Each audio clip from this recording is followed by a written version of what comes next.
What is up, YouTube? It's your girl JB, and I'm back with another video.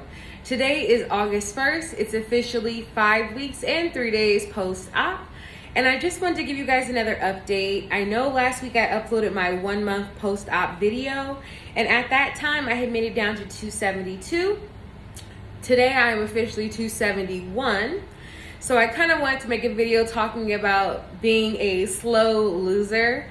Now, of course, coming into this surgery, having PCOS, I always knew that there was a possibility that I would be a slow loser.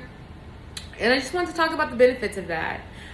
Being a slow loser might mean that I might have less loose skin at the end of this journey. Hopefully it means that I have less issues down the line when it comes down to weight regain because I'm sticking to following the rules. I'm creating the healthy habits.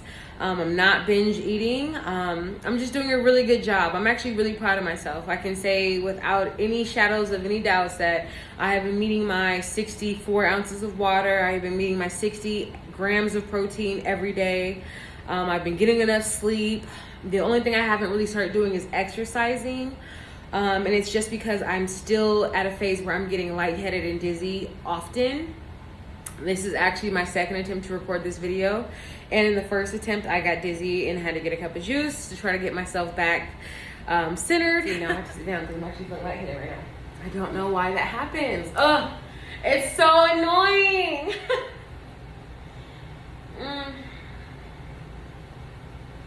Sometimes I get lightheaded and I get dizzy. It's really hard still 5 weeks after surgery. I didn't think that I was going to be struggling with lightheadedness or dizziness and things like that, but here I am, and this is just what I'm going through. I'm calmed by the fact that I've seen a lot of other girls who've had VSG mention that they experienced dizziness and lightheadedness as well, and some of them said, you know, even as far out as 3 months, 4 or 5 months, until they actually can get used to their body and the changes. So I'm just hoping that it gets better and that I get dizzy less often.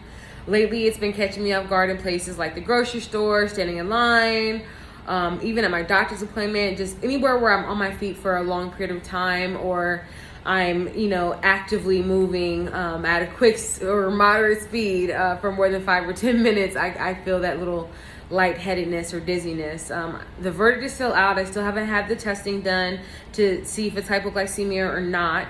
But as soon as that's done, I will come back here to give you guys an update on that. The next thing I want to talk about is some changes that I noticed after VSG.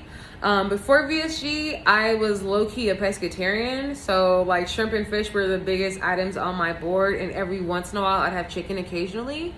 Well, after VSG, getting that protein in has been a little challenging, and all of my meals have to be protein-based. I mean, when I eat something with rice or pasta, the way that I get hungry immediately after, so not okay. So I've been changing up my meals and focusing on having a protein-centered meal, like 100% through and through. Like if I can get a lettuce wrap burger, I will. If I can go to Jimmy John's and get an unwich, I will. If I'm at home and I'm making ground chicken or ground turkey, I will lead with that and then use whatever vegetables, you know, to go with it. But it's definitely no longer like, it's definitely not a carb first household anymore. I'm definitely not eating mashed potatoes and, you know, like macaroni and cheese thinking that that's going to be the way. Even last week I made spaghetti and I was really happy about it. I made it with whole wheat pasta and pasta noodles, and with that, I mean, I would literally take 1 spoonful of pasta and I would just put a whole bunch of, well, not a whole bunch, I would just put some meat toppings on top of the noodles and literally just eat the meat toppings and like grab 1 noodle here and there. And then I would save whatever noodles were left over, and when it was time to refill the meat toppings and time to eat again, I would just go like that. I couldn't eat a lot of noodles.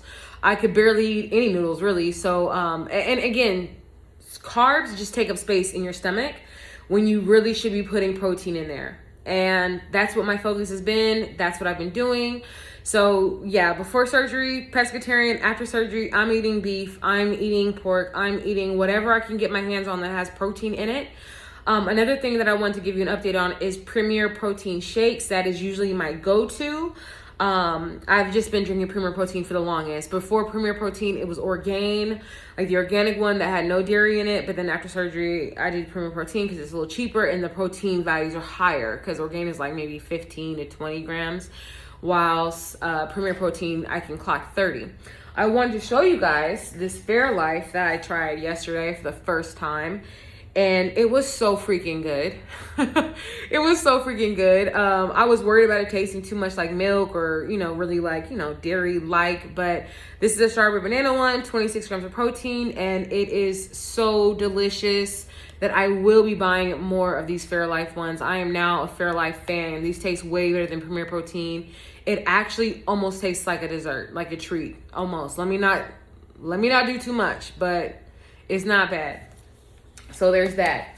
Another thing that I eat often is this Trader Joe's Buffalo style chicken dip.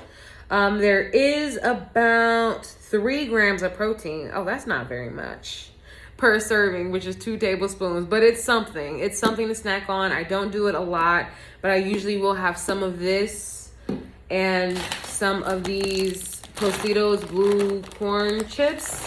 Now, when I say some, I want to be clear that I'm talking about maybe 1 or 2 chips, and I use it for the protein dip only, for the buffalo dip only. I'm not doing chips and dip all day. That's just not something that is good. I don't even eat this every day, and I would strongly advise against eating chips after bariatric surgery, just because they are a cider food. But since I made it to week 5, I've got some chips because I was like, let me go ahead and try something different.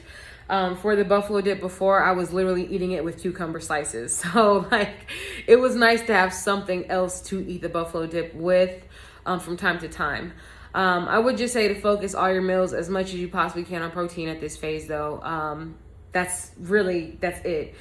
Last thing I want to mention is fruit. I have been having a really hard time with fruit. Something about it just doesn't go down well. I can't, my burps don't come out the way they should. I just feel like it kind of gets stuck. Like it's just not digesting properly. And I think it's because of the high amount of sugar that's in fruit. I haven't been eating sugar, like processed sugar. And I haven't had any candy with sugar in it. I've had some sugar-free gummy bears, but I haven't been eating anything with actual sugar in it. So fruit is really tricky for me right now.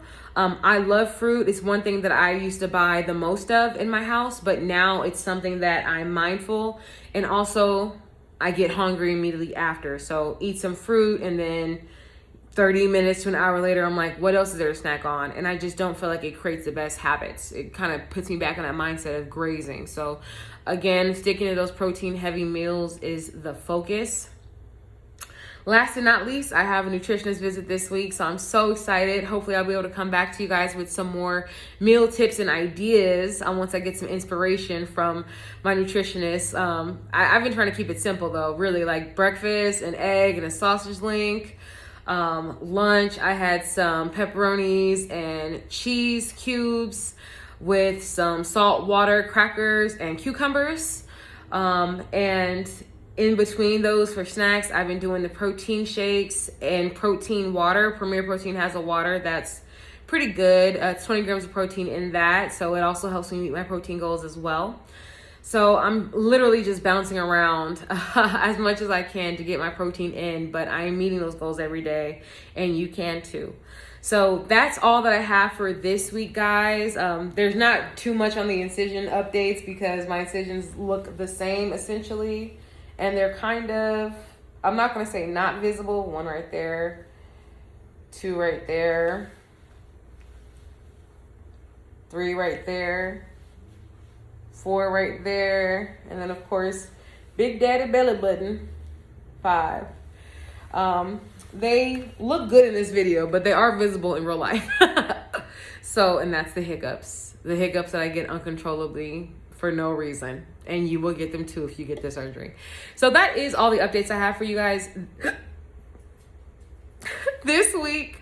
But I'm 25 pounds down, so yay! And I can't wait to update you guys with the next video. So thank you so much for everyone